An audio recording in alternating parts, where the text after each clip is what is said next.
The year is approximately 1900 BCE, and two cities are about to vanish from the face of the earth in a way so catastrophic that their names will become synonymous with divine destruction for millennia to come.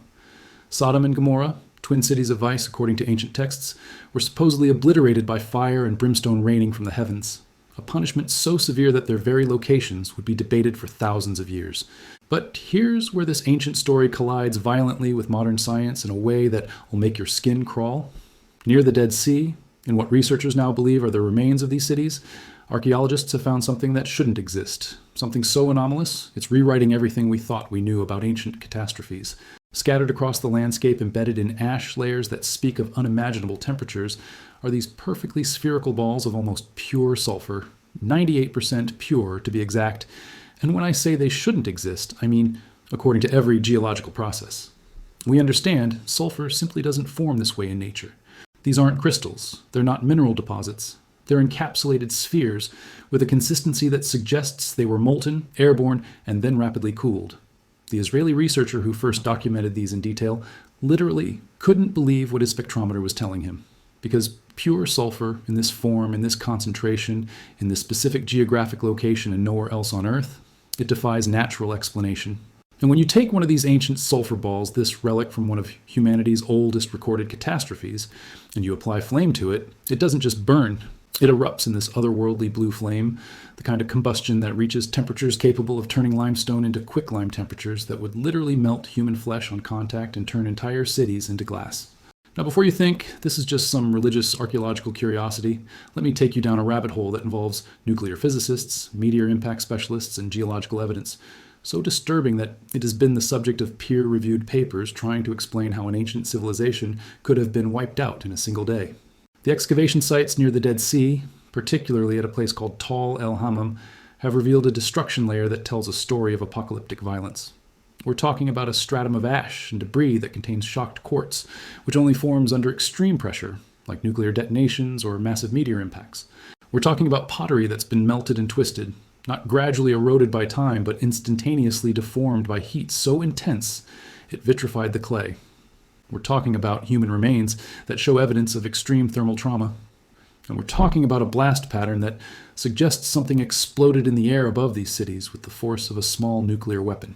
The sulfur balls aren't scattered randomly. They're distributed in a pattern consistent with an airburst, something that exploded at altitude and rained devastation down in a radius of several kilometers. Scientists, actual scientists published in journals like Nature, have proposed that what destroyed these cities wasn't divine wrath, but something potentially more terrifying. A meteor airburst, similar to the Tunguska event that flattened 2,000 square kilometers of Siberian forest in 1908, except this one happened over populated urban centers in the Bronze Age.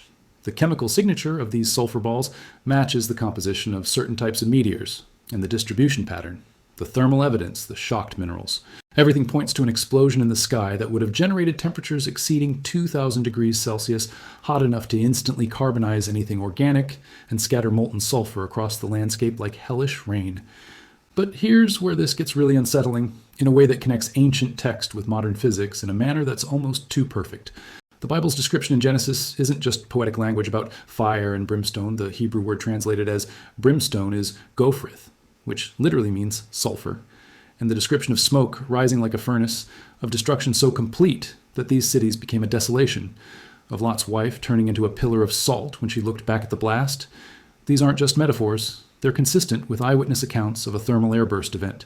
When a meteor explodes in the atmosphere, it creates a flash of light so intense it can blind anyone looking directly at it.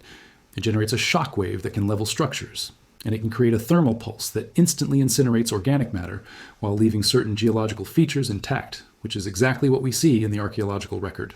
The pillar of salt description makes horrifying sense when you understand that extreme heat can instantly dehydrate and crystallize a human body, leaving behind a mineral statue before it crumbles. The sulfur balls themselves are the smoking gun because when meteors containing sulfur compounds hit the atmosphere and explode, they can scatter molten sulfur droplets that cool into these exact spherical formations. And the fact that they're found nowhere else on Earth except in this specific region. Where ancient texts describe cities destroyed by fire from heaven, that's not coincidence, that's corroboration. Teams of researchers have calculated that an airburst event over this area would have had the force of approximately 10 megatons. about 600 times more powerful than the Hiroshima bomb, and it would have annihilated everything within a 15-kilometer radius instantaneously. What makes your blood run cold is imagining the moment it happened, a normal morning in the Bronze Age, people going about their lives in 2 thriving cities, and then a streak across the sky, a flash brighter than 1,000 suns, and in less than a second, thousands of people simply cease to exist. Reduced to shadows and ash, their cities transformed into a burning crater, and the few survivors who witnessed it from a distance traumatized beyond measure, passing down a story of divine judgment. Because how else could a Bronze Age person explain the physics of a meteor airburst that erased entire cities in a moment?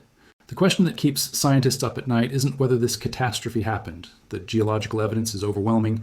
The question is how many other ancient stories of divine destruction, from Atlantis to the flood to the plagues of Egypt, might actually be traumatized human accounts of natural catastrophes so violent, so beyond the scope of pre-scientific understanding, that they could only be interpreted as acts of God. And whether we're overdue for another such event that would make our modern civilization just another cautionary tale told by survivors in some distant future.